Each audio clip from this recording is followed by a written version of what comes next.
గోపి కూడా గోదావరి గట్లన్నీ వెతుకుతున్నాడటండి. అమాయకుడు. అక్కడ వెతికితే ఏం కనిపిస్తుంది? ఎక్కడ పోయిందో అక్కడ వెతకాలి. కానీ రాయుడు గారు, జానకమ్మ నిజంగా గోదావరిలో పడిందంటారా, లేకపోతే ఎవరితోటైనా జనం అనుకుంటున్నారు? మరి నిజమే అయి ఉంటుంది, లేకపోతే ఈ పాటికి ఎక్కడో తేలాలిగా. గోపి ఏంటి మా వదిన గురించి మీ ఇష్టం మాట్లాడుతున్నా? అదే ఏముంది, అందరూ అనుకునేదే మేము అనుకుంటున్నాం. పచ్చకావర్ల మనిషికి లోకం అంతా పచ్చగానే కనిపిస్తుందట. మా అన్నయ్య మీద కక్ష కొద్దీ మా కుప్పలకు నిప్పంటించారు, మా కుటుంబాన్ని రెండుగా చీల్చారు.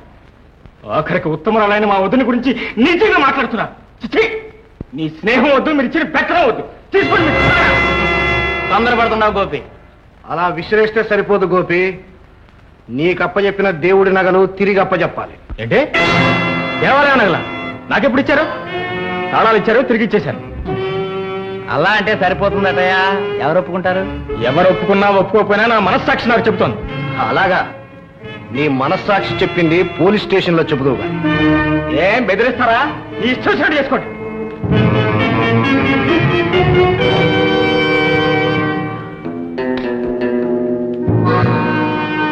నాగులు, బాబాయ్ నగలన్నీ జాగ్రత్తగా తీసుకొచ్చినట్టేనా?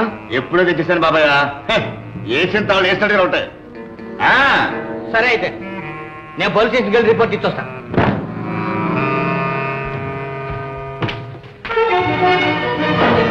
బెదిరిస్తున్నారు దొంగనాయ. ఏమిటండి, ఏమైంది? ఏముంది, వదిన గురించి ఏమైనా ఆచూకి చెప్తారేమో. రాయుడు గారి ఇంటికి వెళ్తే వాళ్ళంతా కలిసి వదిన గురించి నీతిగా మాట్లాడుతున్నారు. ఒకళ్ళని చంపి పాటేస్తాను. పోనీలేండి, ఇప్పటికైనా నిజం తెలుసుకున్నారు. అనవసరంగా వాళ్ళ మాటలు నమ్మి అన్నయ్యను అపార్థం చేసుకున్నాను. అన్నయ్య మనసు గాయపరిచాను. ఇక నుంచి అన్నయ్యకు నాకు మధ్య ఎలాంటి అడ్డు ఉంటాయి వీళ్ళకి.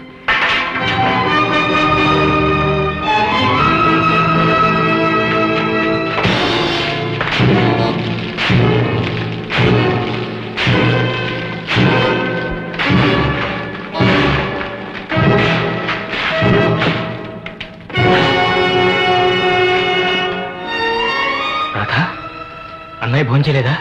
లేదండి, బావగారు మన లోకంలోనే లేరు. ఆయన బాలకం చూస్తుంటే అయోమయంగా ఉంది.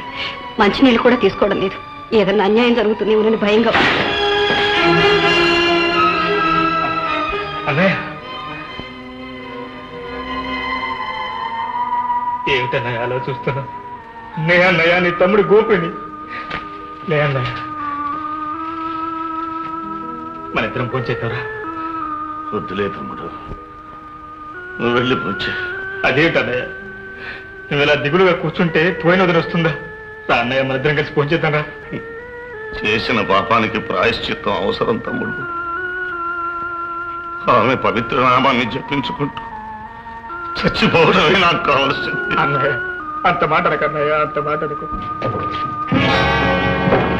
గోపి, నువ్వు అరెస్ట్ చేస్తున్నాను. ఇన్స్పెక్టర్ గారు, ఏమిటండి అన్యాయం? మా తమ్ముడు ఏం నిర్ణయం చేశాడని?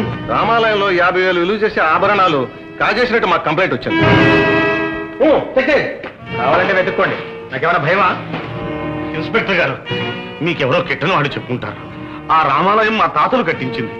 మా ఆలయంలో మేము దొంగతనం చేస్తామో చెప్పండి? గుడితాళ్ళ చేతులు ఈయన దగ్గర ఉండగా నగలేలాగపోతాయండి? అంతా చెక్ చేసిన మీదట ఇక్కడికి వచ్చాం. ఇంట్లో ఎక్కడ ఏం కనిపించట్లేదు సార్. దొంగసం ఇంటూ ఉంటుంది ఏంటండి? ఆ రోజున నేను కోరకుండానే రామాలయం తాళం చెవులు నా చేతిలో పెట్టిన మీ దురుద్దేశం ఇదన్నమాట. మీ రాయుడు గారు చేసిన తప్పుడు పనులన్నీ బయట పెట్టాలన్న కక్ష కొద్దీ నా మీద కేసు బనాయిస్తారా? ఇదంతా కట్టు కదండి. ఇన్స్పెక్టర్ గారు, మా గోపి ఎంత నిజాయితీ గలవాడో ఊళ్ళో ఎవరిని అడిగినా తెలుస్తుంది. అలాంటి వాడిని నేరస్తులుగా పట్టుకోవటం ధర్మం కాదు. మా గోపిని విడిచిపెట్టండి. రామాలయం నిర్వహణ నాది. ఒకవేళ దొంగతనం జరిగితే నేను నేరస్తుని అవుతాను. నన్ను తీసుకెళ్ళండి. క్షమించండి, మా డ్యూటీ మేము నెరవేరుస్తున్నాం. ఏమండి, నాకేం పర్వాలేదు. అన్నయ్యని మాత్రం జాగ్రత్తగా చూస్తాను. నేను తొందరలోనే వచ్చేస్తాను. తమ్ముడు,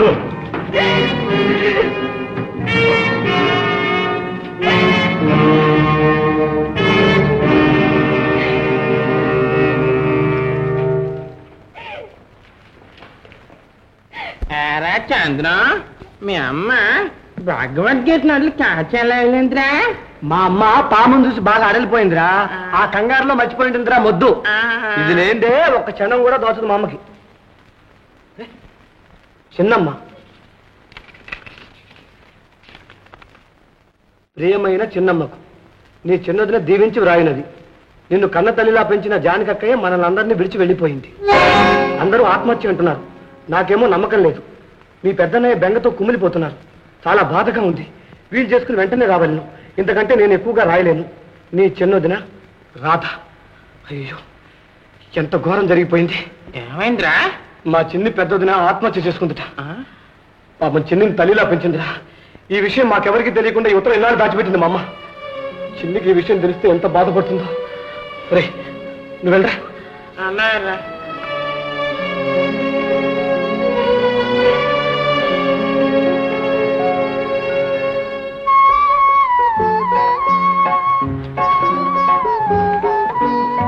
చూడండి, పక్కన సీత లేకపోతే ఆ వెర్రిరాముడు ఎంత వెలవెల్లాడిపోతున్నాడో పాపం. వాళ్ళ అనుబంధం అటువంటిది. బొమ్మను చూసి ఎంత బాధపడుతున్నామే. నిజంగా సీతను దూరం చేసుకున్న ఆ రాముడు ఎంత కుమిలిపోయాడు.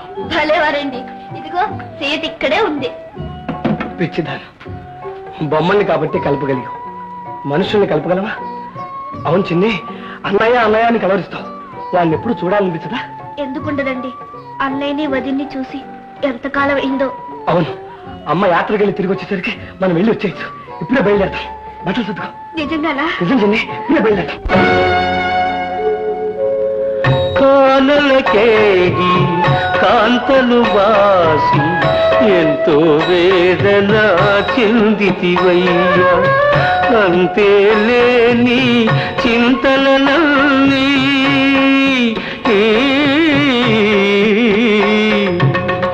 అంతే లేని చింతలనల్ని ఎంతగా ఓర్చావు రామయ్యా.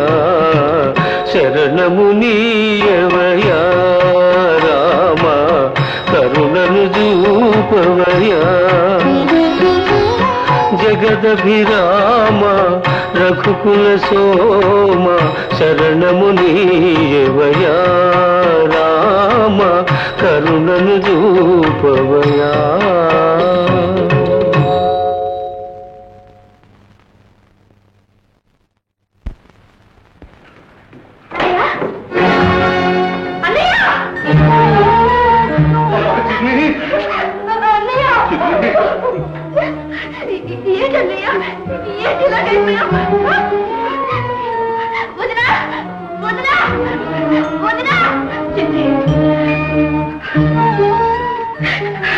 ఇంకెక్కడ వదినమ్మా?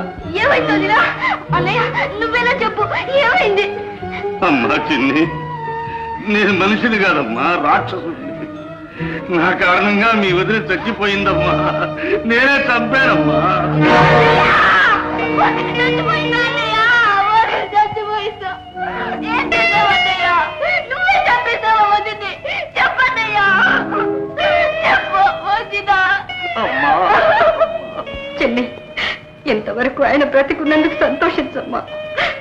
గతాన్ని జ్ఞాపకం చేసి ఆయన గుండెల్లో పిండద్దు తల్లి. నాకెందుకు తెలియలేదు వదినా? ఎప్పుడో రాసావమ్మా. అవును చిన్ని, ఆ ఉత్తరం నీకు అందకుండా మా అమ్మ దాచేశాను. అది నేను నిన్నే చూశాను. ఈ విషయం తెలిస్తే నువ్వు బాధపడతావని నీకు చెప్పకుండా ఇక్కడ తీసుకొచ్చాను. చెల్లి, జరిగిన దానికి బాధపడితే లాభం లేదమ్మా. మీ అన్నయ్యని కాపాడుకోవాలి. వారి ఇంట్లో ఉన్నంతకాలం, అక్కయ్య జ్ఞాపకాలు మరవనంతకాలం ఇలాగే ఉంటారు. వారికి మనశ్శాంతి కావాలంటే కొంతకాలం ఈ ఊరు వదలడం మంచిదమ్మా. అవును చిన్ని, వారిని వెంటనే తీర్థయాత్ర తీసుకెళ్ళటం మంచిది. ఏం బావగారు? బాబు, నా జానకి నన్ను విడిచిపెట్టి వెళ్ళిపోయాడు. అన్యాయంగా నా తమ్ముడు జైలు పాలయ్యాడు. జైలుకెళ్ళాడా? అవునమ్మా, అక్కయ్య తావుకి ఎవరు కారణం? ఆ పాపిష్టి రాయుడే వారిని కూడా జైల్లో పెట్టించాడు. ఎంత పని జరిగింది. సరే చెల్లి, మీరు వచ్చే వరకు చిన్నకు తోడుగా నేనుంటాను. చిన్నబాబుకు జరిగిన అన్యాయాన్ని కూడా బయటపెట్టి అసలు నేరస్తులను పట్టించడానికి ప్రయత్నిస్తాను. బావగారు, మా మాట కాదనకండి. రేపు ఏకాదశి గడియల్లో ప్రయాణం అయితే బాగుంటుంది. అవునన్నయ్య, వెళ్దామా? చెప్పన్నయ్య. అలాగేనమ్మా, ఎన్ని తీర్థాలు తిరిగితే మాత్రం నాకు మనశ్శాంతి దొరుకుతుంది.